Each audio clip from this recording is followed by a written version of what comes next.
So the most important thing about cooking egg fried rice at home is that after you cook up the rice, you want to make sure you put it inside a colander and make sure you rinse it with some water. 어머 지금 뭐 하는 거야? 아니 밥을 갖다가 rinse한다고? 에이션들은 하는데? 에이션들은 정말 이렇게 하는데? 진짜로 만드는데 얼마나 만드는데? 내가 너를 이렇게 키워서 시키야. BBC 쿠킹 채널에서 그렇게 아이고 진짜 내가. Hey, what's up guys, Phil here from Inspire Fitness. Welcome back to the channel. We hope you guys liked that little intro. It was really fun to make. So in today's recipe, we're going to be making an egg fried rice dish that hopefully Uncle Roger will approve of. One second guys. Much better. So in the spirit of Uncle Roger, we got the classic polo. It was really hard to find, but we made it happen guys. So his criteria for a good fried rice includes MSG, no induction stoves, no metal of any kind on any wok, and absolutely no colanders for this recipe. So let's get cooking up guys. So the ingredient list will be down in the description below, so make sure you get everything before you start this recipe. So we're going to be starting it off with 2 shallots here, 2 tablespoons of garlic, 2 whole eggs, 3 to 4 chopped green onions, a couple pinches of salt, 2 tablespoons of minced ginger.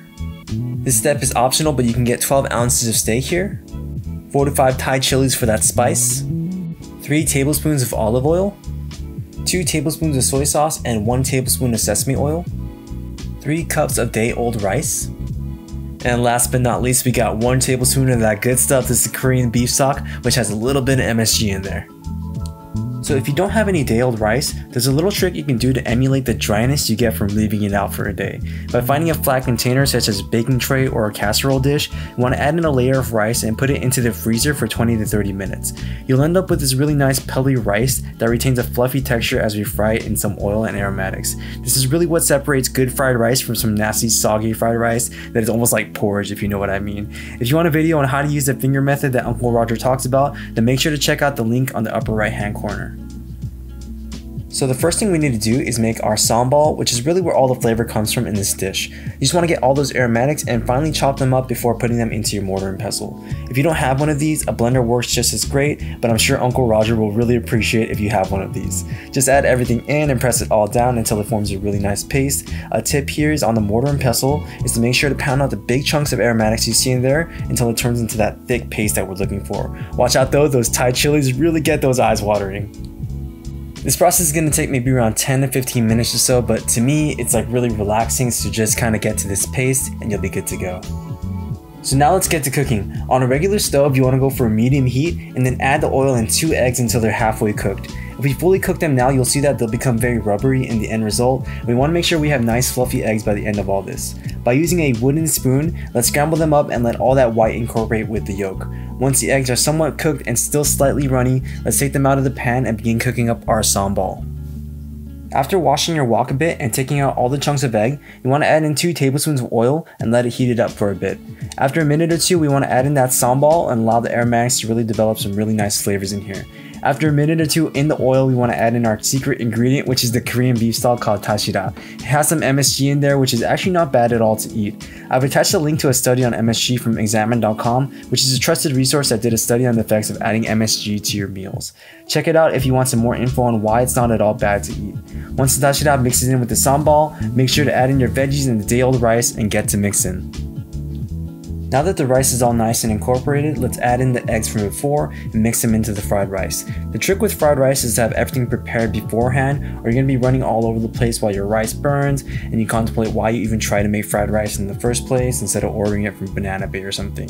Now you can add in some greens like green onions and you'll get this really nice contrast of colors and a nice variety of textures throughout your fried rice. So now we're going to be cooking up our steak since we want to add some protein into our dish. Normally I'd go for chicken breast here, but since this is for Uncle Roger, I thought he'd appreciate really nicely cooked steak. The trick with a good steak is to make sure you season generously and allow the steak to rest for 1 hour in the fridge. This ensures that the salt penetrates the meat and you get more flavor throughout the steak. After you let it dry out and lose its moisture, you want to pat it down with a dry paper towel, as this will allow a really amazing crust to form as we cook it on a cast iron. This will really ensure that you have an awesome sear on the steak and some really deep flavors that penetrate the entire thing. Now that our steak is seasoned and well rested, let's blast it with some heat on the cast iron so we can really form a crust here. Just a note of caution, you really need some high heats to make some really good steak, so you'll be seeing a lot of smoke. If you're in an apartment complex or somewhere with bad ventilation, feel free to just go for a medium heat. This will not make that great of a crust, but it will still be pretty amazing in flavor. The trick with steak is to feel the steak as you cook. It will tell you its doneness by how much bounce it pushes back. Medium rare like this steak will be somewhat firm but somewhat squishy as well. A perfect in between is what you're looking for. If you don't have the confidence to make medium rare, then using a temperature probe is totally fine too. After the steak almost gets to temperature, feel free to add some butter and some rosemary, we didn't have any, and baste the steak with those awesome flavors. Now that we're done cooking, we just want to let the steak rest, as this will allow the steak to keep cooking to a medium rare. You'll also see less juice spill out as we slice if the steak is slightly cooled, so make sure you let it rest after you cook. I did not care about this step until I actually started doing it, and the results are actually pretty different. The juiciness of a steak is really important, so make sure you take care of this step. So all that's left to do now is to plate it up and make it look presentable. Hopefully Uncle Roger gets to check out my fried rice one day and let me know if I pass his test. I'd even love it if he could roast me somehow. It'd really make me a happy man, to be honest. If you could tag him on Instagram or somehow just let him know about the video, it would really mean the world to me.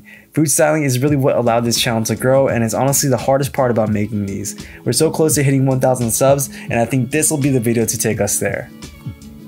We also made sure to meal prep these meals, so we'll make sure to put the correct amounts for the single version dish and the bento box version. It was definitely so fun to make this video, and I hope you guys can try this out for yourselves. Uncle Roger, if you're watching this, then I hope you know I'm a huge fan and I love you bringing back Asian humor. I love your other stuff too as a comedian, and I'm so glad you came out, brother. If you guys liked the video, feel free to like and subscribe. If you made this for yourselves, then make sure to tag us on Instagram at InspiredFitnessWalnut or send us an email of the picture. We also have a blog online dedicated to healthy Asian eats, so feel free to check that out at InspiredFitnessWalnut.com. We hope you guys enjoyed the recipe, and we will see you guys on the next one.